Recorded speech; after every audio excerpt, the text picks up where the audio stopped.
नमस्कार, मी जगदीश वैद्य, महाराष्ट्र प्रांतिक तैलिक महासभा नागपूर विभागीय अध्यक्ष।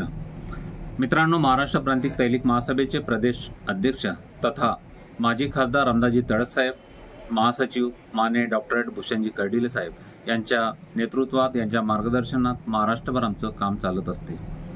संघटनेच्या माध्यमातून ओबीसीच्या अनेक विषयावर अनेक लढे दिले आणि त्या लढ्याला नुकतेच यश आले।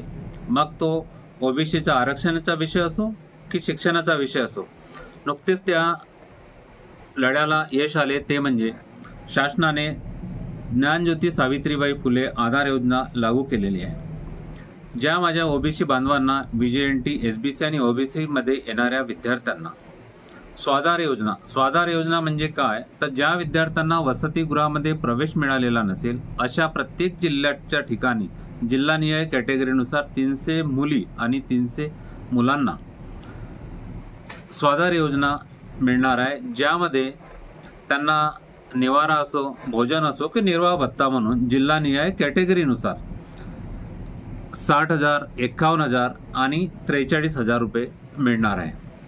तर याकरिता ओबीसी विद्यार्थीमध्ये जसं बीजेएनटी असो, एसबीसी असो, ह्या सर्व विद्यार्थ्यांनी याकरिता अर्ज करावा आणि हे अर्ज प्रत्येक जिल्ह्याचा सामाजिक विभाग असतो त्या ठिकाणी 20 जून पासून ही प्रवेश प्रक्रिया सुरू होणार आहे अर्ज करण्याची आणि 15 जुलैपर्यंत ही असणार आहे। तरी महाराष्ट्रातील सर्व ओबीसी बांधवांनी, ज्यामध्ये ओबीसी, बीजेएनटी आणि एसबीसी विद्यार्थ्यांकरिता जे विद्यार्थी प्रथम इयरला, द्वितीय इयरला आणि तृतीय इयरला प्रवेश करणार आहे कॉलेजेसला, अशा सर्व विद्यार्थ्यांनी या योजनेकरिता अप्लाय करावे, जेणेकरून माझ्या सर्व ओबीसी बांधवांना याचा फायदा होईल। धन्यवाद।